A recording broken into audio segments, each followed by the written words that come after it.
Ketua KPU menanggapi sejumlah gugatan sengketa Pileg yang diajukan Partai Persatuan Pembangunan atau P3 dinyatakan tidak diterima oleh Mahkamah Konstitusi.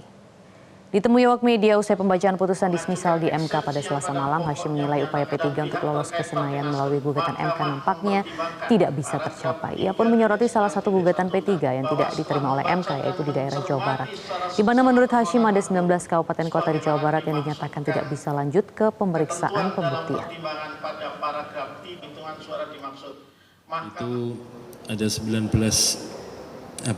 kabupaten kota di Jawa Barat dan oleh mahkamah dinyatakan tidak memenuhi, seingat saya tadi ya, tidak bisa lanjut ke pemeriksaan pembuktian. Itu artinya apa? Perkara P3 untuk DPR RI, sengketa hasil pemilu DPR RI di beberapa perkara berhenti sampai di sini, tidak dilanjutkan kepada pemeriksaan pembuktian.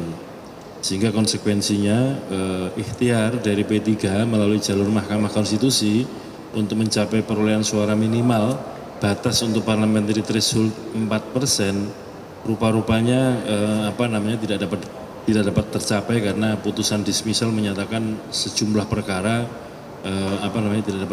untuk perkara P3 tidak dapat dilanjutkan ke pemeriksaan pembuktian. Hari ini Mahkamah Konstitusi kembali menggelar sidang putusan dismisal terkait perkara sengketa pemilihan legislatif. Pembacaan putusan ini dilakukan berbarengan baik untuk pemohon calon legislatif secara perseorangan maupun pemohon atas nama partai politik. Informasi terkini kita bergabung dengan Glory Nata dari Gedung MK Jakarta. Glory, berapa perkara yang akan diputuskan hari ini?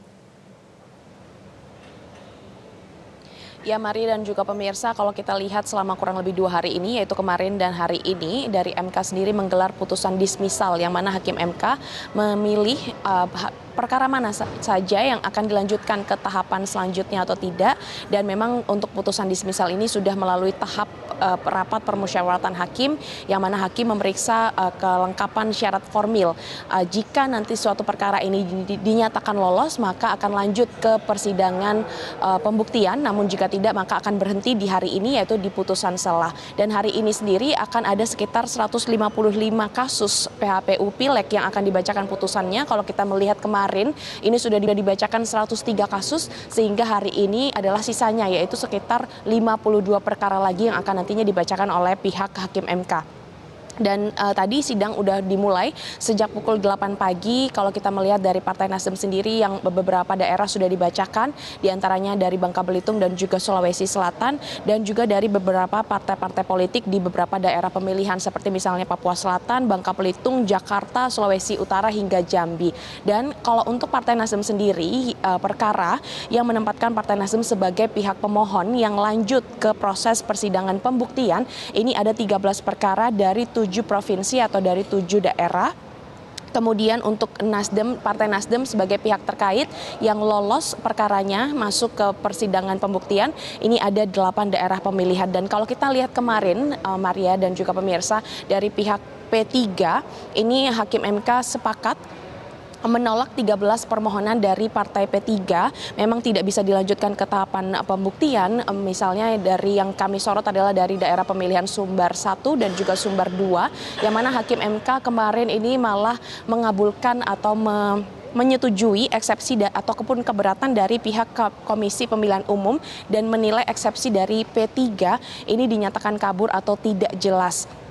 Sehingga dari Daniel Yusmik, Hakim MK ini menyatakan bahwa P3 mempersoalkan perpindahan ribuan suara ke beberapa partai, namun memang tidak menjelaskan secara rinci lokus atau tempat kejadian, apakah terjadi di PPK atau PPS ataupun di provinsi kabupaten kota. Sehingga Hakim MK memutuskan tidak bisa menerima eksepsi dari P3. Dan saat ini memang sedang berlangsung di ruang sidang utama dari pihak Hakim MK Daniel Yusmik dan juga Suhartoyo sedang membacakan beberapa putusan dari partai politik dan juga dari beberapa perorangan. Maria. Glory, lalu apa tahapan persidangan selanjutnya? Maria, kalau kita melihat untuk persidangan PHPU sengketa Pileg 2024 ini kan sudah berlangsung sejak bulan akhir April, kemudian dilanjutkan di awal Mei, dan hari ini adalah putusan sela yang terakhir yaitu tanggal 22 Mei, kemudian nanti dilanjutkan akan ada pemeriksaan lanjutan tanggal 27 sampai 31 Mei, kemudian dilanjutkan dengan rapat permusyawaratan hakim yang kedua di tanggal 3 sampai 6 Juni, dan berdasarkan peraturan MK nomor 1 tahun 2024 untuk pengucapan putusan ataupun ketetapan ini harus dibacakan sekitar tanggal 7 sampai 10 Juni, sehingga diharapkan dari gelaran sidang sengketa Pileg 2024 ini Hakim MK bisa memutuskan berapa kursi dari masing-masing partai politik dan juga perorangan yang nantinya bisa maju ke DPR RI atau ke Senayan. Sementara demikian, Maria. Baik, laporan langsung dari Glorinata. Terima kasih. Jelajahi cara baru mendapatkan informasi. Download Metro TV Extend sekarang.